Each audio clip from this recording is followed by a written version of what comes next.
अक्टूबर की एक सुबह घड़ी में वक्त हो रहा था 9:30। श्रीनगर के रंगरेट हवाई अड्डे पर कुछ लोग आसमान की ओर नजर किए हुए हैं। ये नजर उम्मीद की है। पाकिस्तान से भेजे कबीलाई कश्मीर को नोच खसोट रहे हैं। वक्त बीतता जा रहा है और किसी भी पल कश्मीर पर पाकिस्तान का कब्जा हो सकता है। उम्मीद की लौ बुझने को ही थी कि तभी आसमान में एक आवाज सुनाई दी। एक डकोटा विमान श्रीनगर के आसमान में चक्कर लगाने लगा। इस विमान में बैठे थे वो 17 लोग जो इस दिन को इतिहास में दर्ज करवाने वाले थे। नमस्कार, मेरा नाम है निखिल और आप देख रहे हैं भारत के ऐतिहासिक किस्सों कहानियों से जुड़ा हमारा रोजाना का कार्यक्रम तारीख।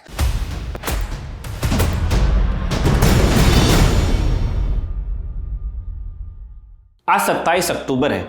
ये खास तारीख है। भारतीय फौज पिछले 76 सालों से देश की रक्षा कर रही है, लेकिन 27 अक्टूबर वो तारीख थी जब भारतीय फौज ने आज़ादी के बाद पहली बार दुश्मन के सामने अपना शौर्य दिखाया। साल था 1947 का। कश्मीर पर खतरा मंडरा रहा था। हमला पाकिस्तान की तरफ से हुआ, लेकिन जवाब दिया हिंदुस्तान की फौज ने। लेफ्टिनेंट कर्नल दीवान रंजीत राय की लीडरशिप में एक सिख की सी कंपनी के सैनिकों ने श्रीनगर में लैंड किया और शुरुआत हुई आज़ादी के बाद लड़े गए पहले युद्ध की। आगे बढ़ने से पहले हालांकि 27 अक्टूबर के बारे में एक और बात जानना जरूरी है। इंडियन आर्मी इस दिन को इन्फेंट्री डे के रूप में मनाती है, लेकिन कोई और भी है जो इस दिन को शोक के तौर पर देखता है। हमारा प्यारा पड़ोसी पाकिस्तान 27 अक्टूबर को ही वो ब्लैक डे बोलते हैं। ब्लैक डे क्यों? क्योंकि उनके मुताबिक भारत की फौज ने अवैध रूप से कश्मीर में दखल दिया। अब बात वैध या अवैध की है, वो भी कश्मीर जैसे नाजुक मसले पर। तो इसके लिए सिर्फ कह भर देने से काम नहीं चलेगा कि आपने ब्लैक डे बोल दिया तो हो जाएगा। पूरा इतिहास आपको जानना पड़ेगा। तो ठीक, चलिए जानते हैं कि हुआ क्या था कश्मीर में और कितना दम है पाकिस्तान के दावों में। कहानी शुरू होती है एक मीटिंग से।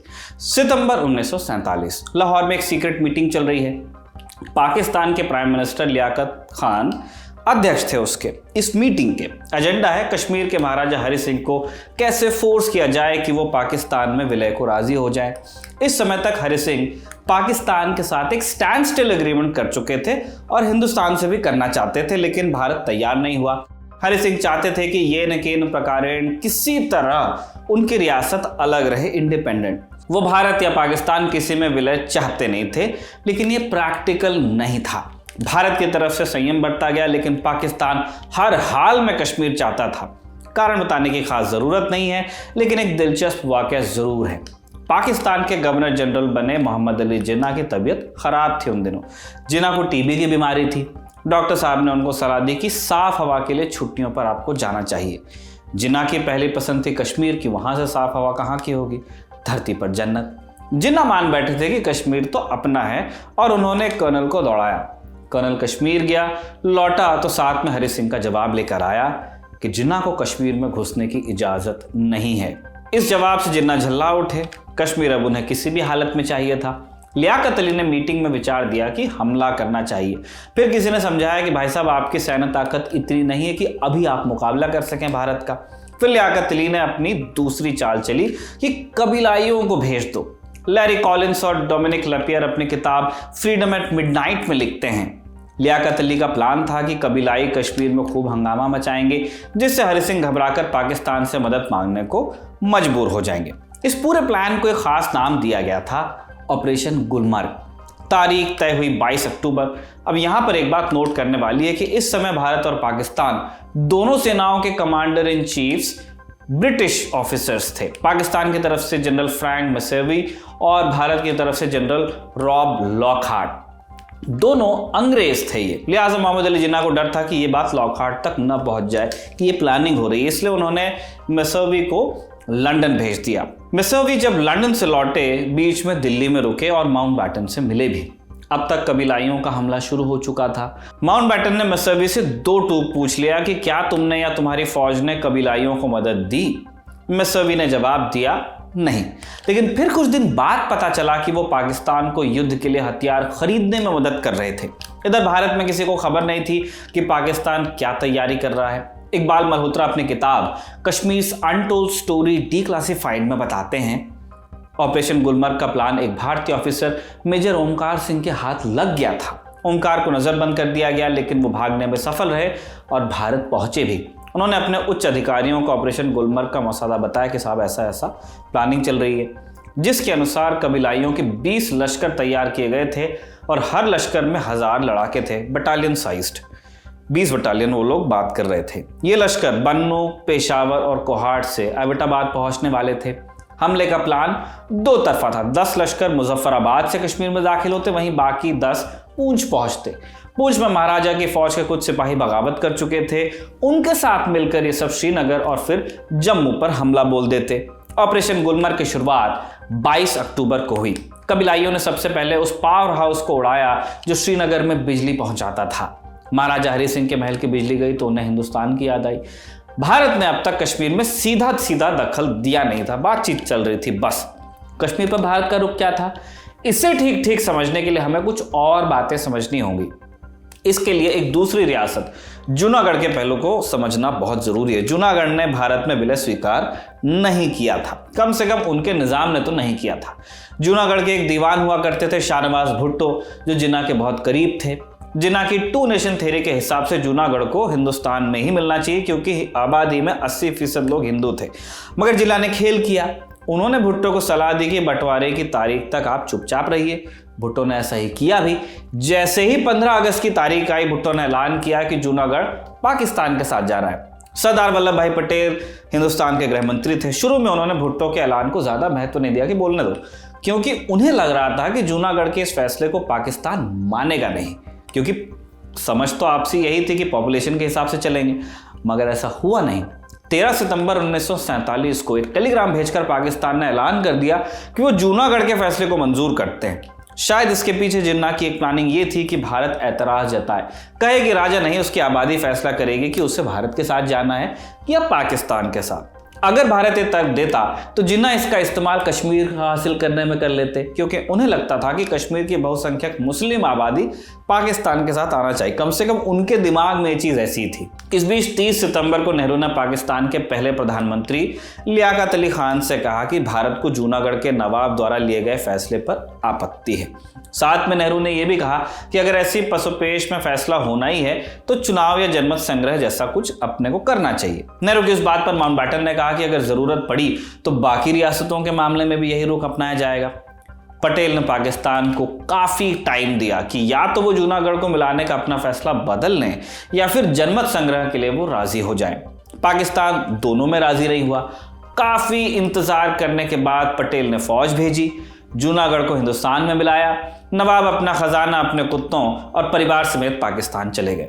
पटेल जूनागढ़ पहुंचे, भारी भीड़ जुटी। पटेल, जो कि ओरिजिनली जनमत संग्रह के पक्ष में नहीं थे, उन्होंने भीड़ से पूछा कि दोनों मुल्कों में से आपको किधर जाना है, भारत या पाकिस्तान। हजारों लोगों ने हाथ उठाकर एक आवाज में कहा भारत।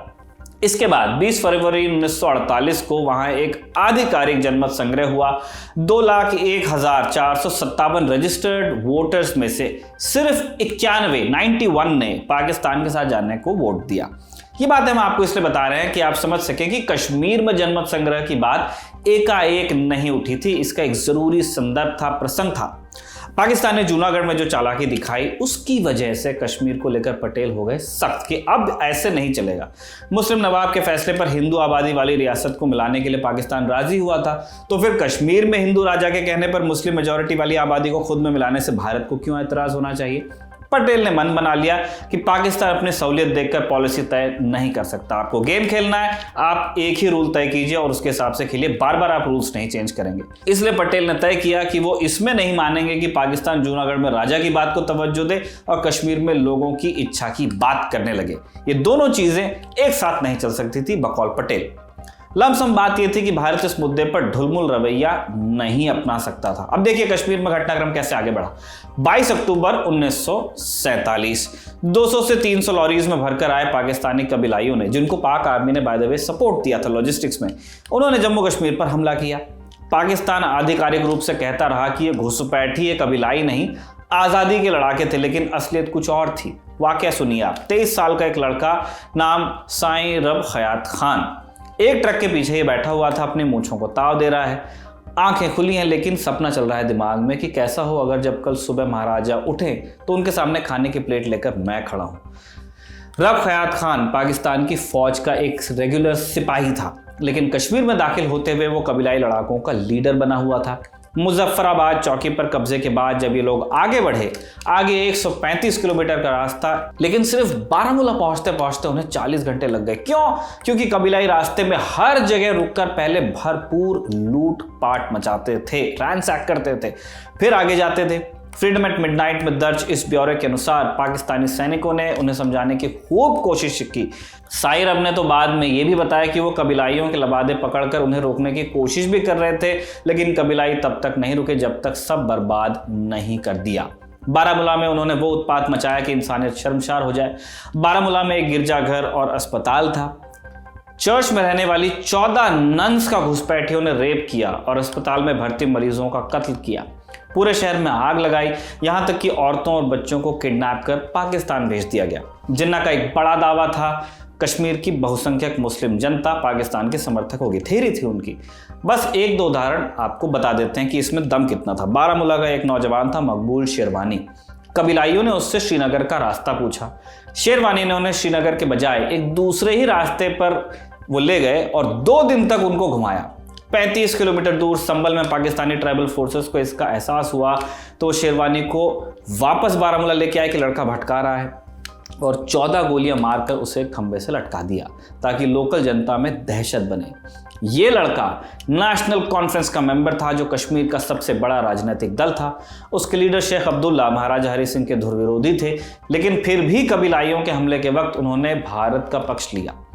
कबीलाइयों के हमले के वक्त शेख अब्दुल्ला दिल्ली में ही थे। उन्होंने भारत सरकार से अपील की कि वहां आप तुरंत फौज भेजिए ताकि हमलावरों को खदेड़ा जाए, ये मारकाट मचा देंगे कश्मीर में। एक और नाम आपको इस पूरी कहानी में जानना होगा, ब्रिगेडियर मोहम्मद उस्मान का, जिन्हें नौशेरा का शेर कहा जाता है। 77 पैरा ब्रिगेड की कमान संभाल रहे ब्रिगेडियर उस्मान को नौशेरा की रक्षा की कमान मिली थी। बात तब की है जब पाकिस्तान की फौज भी कबीलाइयों के साथ हमले में शामिल हो गई। कबीलाई भी हैं, साथ में रेगुलर पाकिस्तानी आर्मी भी है। पाक सेना की मदद से कबीलाइयों ने नौशेरा पर 3 बार अटैक किया, लेकिन ब्रिगेडियर उस्मान के सैनिकों ने नौशेरा पर कब्जा नहीं होने दिया। इसके बाद आगे की लड़ाई में वो वीर गति को प्राप्त हो गए। भारतीय फौज में धर्म नहीं देखा जाता, लेकिन ये चंद उदाहरण इसलिए दिए ताकि आपको पता चले कि पाकिस्तान का ये दावा, उसमें कितनी हवा थी कि अधिकतर मुसलमान उनके पक्ष में थे। जहां तक कश्मीर के भारत में विलय की वैधता का सवाल है, वो घटनाक्रम भी चलिए आपको सिलसिलेवार तरीके से बताते हैं। 24 अक्टूबर की रात महाराजा हरि सिंह अपने महल में थे जब अचानक पूरे श्रीनगर की लाइट चली गई। उन्हें अंदाजा हो गया कि जानब खतरे में है। हरि सिंह बहुत प्रेशर में थे क्योंकि गिलगित बाल्टिस्तान में भी पाकिस्तान का झंडा तब तक फहरा दिया गया था। वहां क्या हुआ था, वहां हरि सिंह के जो प्रतिनिधि गवर्नर थे उन्हें कैद करके प्रोविजनल गवर्नमेंट अनाउंस कर दी गई थी, और कुछ टाइम बाद पाकिस्तान ने वहां अपना पॉलिटिकल एजेंट भी भेज दिया। चूंकि गिलगित जम्मू कश्मीर का हिस्सा था और महाराजा भारत में विलय कर चुके थे, इसलिए ये अवैध हुआ। महाराजा को लगा कि पाकिस्तान श्रीनगर पे भी इसी तरह कब्जा करेगा, इसलिए उन्होंने तुरंत भारत से मदद के लिए एक खत लिखा। अब तक भारत में भी कबीलाइयों के हमले की खबर पहुंच चुकी थी। महाराजा से मिलने के लिए वीपी मेनन को भेजा गया। मेनन अपने साथ फील्ड मार्शल सैम मानेकशॉ को भी ले गया। बाद में फील्ड मार्शल बने, वैसे वो तब लेफ्टिनेंट कर्नल हुआ करते थे। मेनन ने महाराजा को सबसे पहले सलाह दी कि वो जम्मू चले जाएं। इसके बाद वो लौटकर दिल्ली आ गए। 26 अक्टूबर को एक हाई लेवल मीटिंग बुलाई गई जिसमें नेहरू, पटेल और माउंटबैटन थे। माउंटबैटन ने सलाह दी कि भारत को महाराजा हरि सिंह के हिंदुस्तान में शामिल होने के फैसले के बाद ही सैन्य हस्तक्षेप करना चाहिए। तय किया गया कि मेनन एक बार दोबारा जाएंगे और विलय पत्र में साइन करवा के लौटेंगे कि डॉक्यूमेंट अपने हाथ में आएगा, उसके बाद फिर हम, क्योंकि वो लीगल होना चाहिए जो भी हिंदुस्तान करना चाहता है। मेनन गए और विलय पत्र पर साइन करवा के लौटे।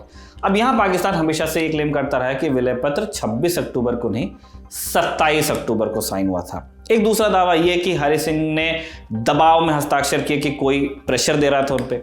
दबाव की बात विरोधाभासी जान पड़ती है क्योंकि हमला तो पाकिस्तान की तरफ से हुआ था, तो दबाव भारत की तरफ से कैसे होगा। दूसरी बात यह कि विलय पत्र 26 को साइन हुआ है या 27 को। मेनन अपने मेमोआ में लिखते हैं कि जब वो दिल्ली लौटे, सरदार पटेल उनका एरोड्रोम में इंतजार कर रहे थे। सोचिए, होम मिनिस्टर आपका वेट कर रहे हैं एयरपोर्ट पे। विलय पत्र देखकर उन्होंने तुरंत डिफेंस कमेटी की मीटिंग बुलाई। इस मीटिंग में तय हुआ कि जम्मू कश्मीर का जो विलय पत्र है वो हम स्वीकार करते हैं हिंदुस्तान, और उसके बाद अगले दिन भारत ने श्रीनगर के लिए एयर रूट से यानी हवाई मार्ग से और गुरदासपुर के रास्ते फौज रवाना की। चूंकि फौज 27 को भेजी गई, इसलिए मेनन के लिखे से पता चलता है कि विलय पत्र 26 को साइन हुआ था, क्योंकि एक दिन बाद की बात है। विलय पत्र में तारीख भी 26 की है। कई दस्तावेज और भी हैं जो इस बात की तस्दीक करते हैं कि महाराजा भारत में विलय चाहते थे। मतलब उन्होंने of his own will sign किया था, कोई प्रेशर नहीं था, प्रेशर था पाकिस्तान का था। एजी नूरानी ने अपनी पुस्तक द कश्मीर डिस्प्यूट में एक खत का भी जिक्र किया है जिसमें महाराजा हरि सिंह माउंटबेटन को लिखते हैं, वर्तमान में मेरे राज्य में जो स्थितियां बन रही हैं, मेरे पास भारतीय डोमिनियन से मदद मांगने के अलावा और कोई विकल्प नहीं है। मैं आपकी सरकार द्वारा स्वीकृति के लिए विलय पत्र संलग्न कर रहा हूं, वरना दूसरा विकल्प यह है कि मैं अपने राज्य और अपने लोगों को मुफ्तखोरों के हाथ में छोड़ दूं। एक दूसरी बात और, पाकिस्तान की तरफ से खुद कबीलाई भेजे गए थे जिन्हें पाकिस्तानी फौज का समर्थन मिला हुआ था। बाद में तो उनकी रेगुलर आर्मी लड़ने आई। इस बात के सपोर्ट में कई सबूत भी बाद में सेना की तरफ से पेश किए गए। एक देश जो खुद हमला कर रहा है वो किस प्रकार से सवाल कर सकता है कि आप मदद को पहले कैसे आ गए? और बात मदद की ही थी, क्योंकि भारतीय फौज जब श्रीनगर पहुंची, लोग कबायलियों के हमले से घबराए हुए थे। फौज ने श्रीनगर पहुंचकर सबसे पहले फ्लैग मार्च किया ताकि लोगों को थोड़ी हिम्मत बंधे। श्रीनगर की आम जनता से फौज का कोई झगड़ा नहीं हुआ, उस दिन कोई राइट्स नहीं हुए। बाकायदा सबसे बड़े राजनीतिक गुट नेशनल कॉन्फ्रेंस के लोगों ने फौज की मदद की। भारतीय फौज ने न केवल लोगों की सुरक्षा सुनिश्चित की बल्कि हमलावरों को पूरे कश्मीर से खदेड़ने की शुरुआत भी की। कबीलाइयों को पीछे हटता देख पाकिस्तान की फौज ने पूरी ताकत से हमला किया।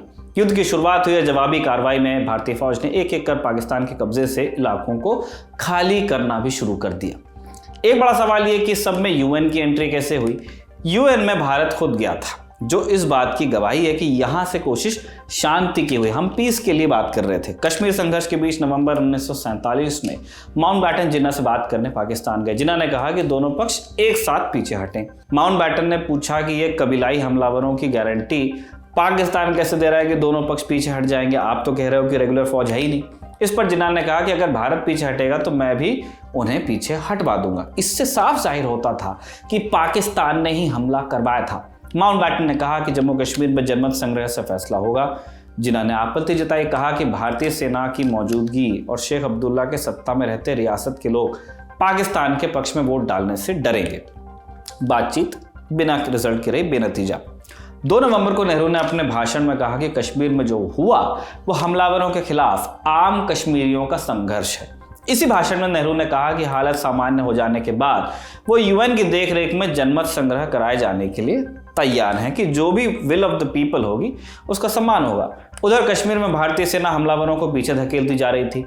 भारत और पाकिस्तान के बीच लाहौर में हुई प्रधानमंत्री स्तर की बातचीत भी बेनतीजा रही। इसी मीटिंग में माउंटबेटन ने दोनों देशों को यह मसला यूएन ले जाने की सलाह दी थी, लेकिन तब नेहरू ने यह प्रस्ताव मंजूर किया नहीं। माउंटबेटन का मानना था कि अब यह विवाद दोनों देशों की आपसी बात से सुलझेगा नहीं, क्योंकि तू तुम्हें में हो रही। उन्हें डर था कि दोनों मुल्कों में जंग की स्थिति आ जाएगी, फुल फ्लेज्ड वॉर। वो युद्ध की संभावना को किसी भी कीमत पर खत्म करना चाहते थे, इसलिए उन्होंने नेहरू को एडवाइस किया कि आप यूएन पर भरोसा करो। नेहरू शुरुआत में इसके लिए तैयार नहीं थे, मगर बाद में कोई राह जब नहीं दिखी तो वो माने। आखिरकार 31 दिसंबर 1947 को भारत सरकार ने आधिकारिक तौर पर इस मुद्दे को लेकर संयुक्त राष्ट्र में अपील कर दी। यूएन में बहस के बाद एक प्रस्ताव पास हुआ, जिसके बाद युद्ध विराम की घोषणा हुई। इसे यूएन रेजोल्यूशन 47 के नाम से जाना जाता है। पाकिस्तान का हमेशा दावा रहा कि भारत ने इस रेजोल्यूशन को फॉलो नहीं किया, जबकि यूएन की वेबसाइट में आप इजीली पब्लिकली एक्सेसिबल है दस्तावेज के सेक्शन 1 का पहला ही पॉइंट देख सकते हैं कि पाकिस्तान को कश्मीर से कबायलियों और किसी भी पाकिस्तानी नागरिक को हटाना पड़ेगा। साथ ही ये इंश्योर करना होगा कि वो कश्मीर में किसी मसले पर कोई दखल नहीं देगा।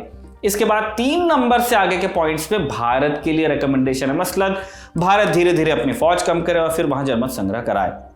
हालांकि ये पॉइंट लागू तभी हो सकता है जब पहला पॉइंट पूरा हो। क्रमवार भी देखें तो जब तक पाकिस्तान अपने कब्जे वाले कश्मीर से अपने लोगों को नहीं हटाता, तब तक इस रेजोल्यूशन का कोई मतलब नहीं है। और पाकिस्तान अपने लोगों को हटाना तो दूर, भारत पार कश्मीर में भी अलगाववादी ताकतों को समर्थन देता रहा। कश्मीर के नाम पर 1965 का युद्ध हुआ और 1999 का कारगिल युद्ध, दोनों ये पाकिस्तान से शुरू हुए, जबकि भारत में इस बीच संविधान के निर्माण के दौरान और उसके बाद भी जम्मू और कश्मीर भारत की पॉलिटिकल प्रोसेस से, डेमोक्रेटिक प्रोसेस से जुड़ा रहा। ये इसलिए संभव हुआ क्योंकि 27 अक्टूबर 1947 से जो परंपरा शुरू हुई, भारतीय फौज ने हमेशा उसका पालन किया और हर बार कश्मीर पर होने वाले पाकिस्तानी हमलों का मुंह तोड़ जवाब दिया। इन्फेंट्री डे पर हमारे इन जवानों को सलाम और बहुत सारी शुभकामनाएं। आज के लिए हम तारीख के एपिसोड को यहीं पे कंक्लूड कर रहे हैं। शानदार एपिसोड को लिखा था हमारे साथी कमल ने और कैमरे पर जत्ती ने रिकॉर्ड किया था। आप देखते रहिए दी लल्लन टॉप। जय हिंद। आपने बहुत सारे वॉर रूम की कहानियां सुनी होंगी, आज लल्लन टॉप का इलेक्शन वॉर रूम दिखाते हैं। और हो सकता है मतलब शायद मांग रहे हो टिकट तो आपको खुद आप लड़ना पड़ेगा। कुछ सांसद हरवाने के लिए भेजे गए। नहीं यार प्लीज, नहीं वो ही जलेबी नहीं, छोड़ दीजिए सर, प्लीज छोड़ दीजिए। सिर्फ जो है खाना एक मिनट यार, एक करके तुम जो है मध्य प्रदेश से आओगे ना नीचे से, और ये झालावाड़ कोटा होते हुए फिर राजधानी निकल जाओगे, चले आना आगे। तो सरदार जो है सरदारपुरा जाएंगे। भाई इस हिसाब से तो आपको झालरापाटन जाना चाहिए। खोज कर किनसे बात कर रही है? लड़कियों से, महिलाओं से और नौजवानों से। और हाँ, सबसे ज्यादा ना एग्जाम देने वालों से हमें बात करनी है। वो तो ठेका ही आपका, वो करोगे ही, लेकिन अपने को दंतेवाड़ा में भी जा करके कंसिडर करनी चाहिए फॉलो अप स्टोरीज। जबलपुर के मुंगौड़े और ग्वालियर की बेड़ई, खाने पीने से तो कलर आता है यार। कलर तो आता है, साथ में आती मौज, और पब्लिक देखती है तो आता है नंबर। तो खाएंगे तो है ये यार नंबर वाला तो गेम है ही। ये देखिए वही तुम्हारे इंदौरी तो वही इंदौरी चलेगी, राजस्थान जाओगे तो देखा आपने, जोर शोर से चल रही है तैयारी। आपके सवाल और ख्याल पूछने की नियत और उनके जवाब नेताओं से हासिल करने की हिम्मत लेकर लल्लन टॉप की ये चुनावी टुकड़ियां आ रही हैं आपके गांव, कस्बे और शहर में। तो आइए और जुड़िए लल्लन टॉप चुनाव यात्रा से।